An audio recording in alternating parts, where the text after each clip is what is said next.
the committee. The numbers sort of speak for themselves. You've done a lot in a small period of time. So all those folks out there making this happen, thank them for me. Well, sir. As to how to be an FBI agent, you've made a decision that local law enforcement folks, people who've served in law enforcement without a college degree are able to apply now. Is that correct? Yes, sir. Makes sense to me. So experience out in the field might be as valuable as a college degree, believe it or not. Venezuela. We're blowing boats out of the water in the Caribbean because they're connected to international narco-terrorist groups. Is that correct? Yes, that mission is being led by the Department of Defense, sir. Okay. What legal authority do we have to do that? Sir, I would defer the questions on legal authority to the Attorney General and the department. Fair enough. Do you believe that Maduro runs a narco-terrorism state in Venezuela based on? I believe based on the intelligence and prosecutions and investigations we are currently running, a large portion of the cocaine that exits out of South America, its origination point is in Venezuela, and using transshipment points through Haiti, they're using the navigable waterways in the Caribbean to the end state delivery, which is the United States of America, and we will hunt down every single one of those narco traffickers with the authorities. There's some actual indictments of Maduro as an individual for being involved in that. Is that correct? Senator, I think you're referring to the DEA indictment on that one. Right. So I guess the point is, would it be fair to say that Venezuela is a good candidate to be labeled as a state sponsor of terrorism under U.S. law? Senator, from my perch, we will provide the intelligence necessary for anyone who meets the threshold to be a state sponsor of terrorism, and this administration has I expanded think it. they are, so we'll be going down that road. China, on a scale of 1 to 10, 1 being nothing, 10 being great, how is China helping with the fentanyl problem here in the United States? Under this administration, we have taken, as I highlighted the Cincinnati case, the precursors are the problem. The fentanyl is the end state that kills American Well, citizens. the precursors are made in China, right? They're made in China. And so for the first time in a decade, I had a call with my counterpart in the MPS, the Ministry of Public Services, to attack the precursor chemical companies and have those chemicals Is it labeled. too early to rate the success? We have indicted multiple businesses in China. We've also cut off the transshipment points of those precursors. They switched. Once we got on their track about their delivery routes to the Mexican drug cartels directly, they started going to India.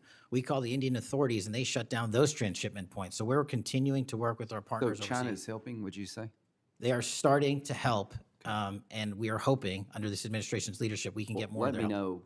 know, in the coming months if that continues, because if they are helping, that's a good thing. Yes, I think sir. we need to celebrate the breakthrough. If they're not, that would be a bad thing.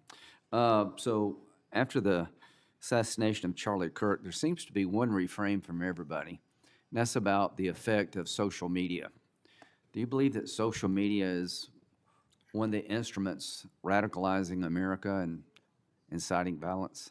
Well, it's not. My belief is based on the data, and the data shows that social media is wildly out of control when it comes to You're radicalizing. dead right. So what did you just say? This guy's the FBI director.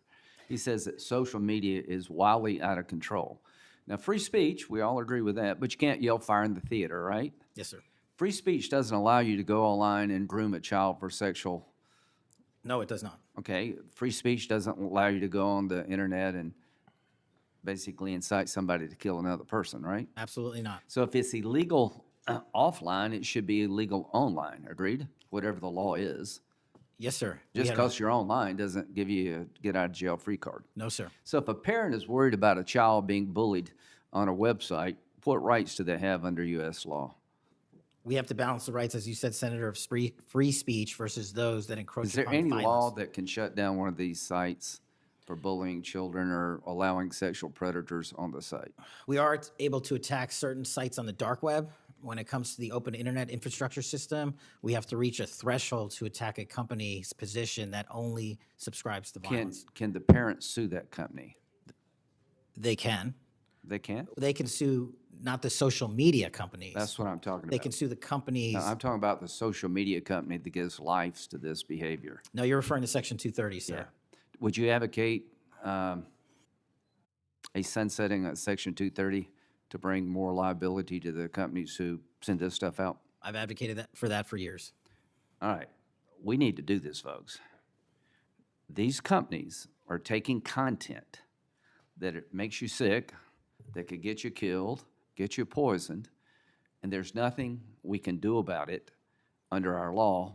A person can do about it because of Section 230. So if your child is being sexually groomed online or bullied online, and you go to the social media company and ask them to take it down, they refuse, you have like zero rights. How many images of sexually exploited children are purveyed every year on social media sites? The number is astronomical. And Senator, if I can just add one step to that analysis. Please. It's not just what's on social media that is quote unquote real.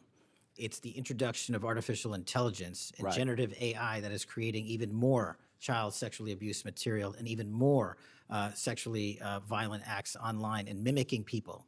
Would you say that the way social media is structured today, really no accountability, 36 million images in 2023 of sexually exploited children, that this is a public health hazard? It is.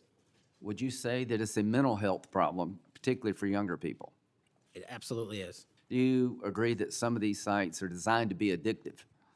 I think not only are some of these sites designed to be addictive, unfortunately, the reality is some of these sites are designed to generate income, and many people are generating income based on this illegal trade. Do you think it's now time for America to deal with this problem? I'm all in. I have been all in, and I'm happy to work with Congress to do so. Well, I tell you what, having the FBI director all in is great news for me, and I hope the committee will respond and that we'll be all in, trying to fix a problem that I think is doing a lot of damage to our country. When it comes to John Bolton, was there new evidence involved in the raid on his home? Sir, that investigation is very much ongoing. As you know, there was a raid of his house pursuant to a legal Was there a search warrant obtained to go in? Absolutely, sir. Okay. All right. We're looking to have that search warrant unsealed Okay. at the Yeah, appropriate I time. think that would be good, quite frankly. In December 2023, Director Wray said he sees blinking lights everywhere regarding to foreign terrorist threats against our homeland. How would you characterize the state of threats to our homeland by foreign terrorist groups?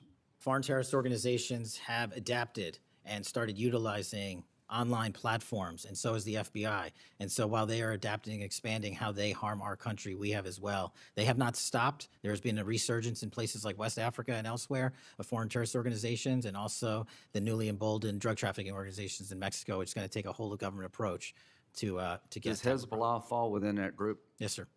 So Hezbollah is involved in not only terrorism, but narco-terrorism? Yes, sir. So do you consider Hezbollah a threat to the United States? Absolutely. All right, finally, do you have enough people Sorry. to do all this? Do you need more people? You're involved in a lot of things, and the numbers speak for themselves. You have FBI agents helping here in Washington, D.C. You have FBI agents helping in illegal immigration. That's good.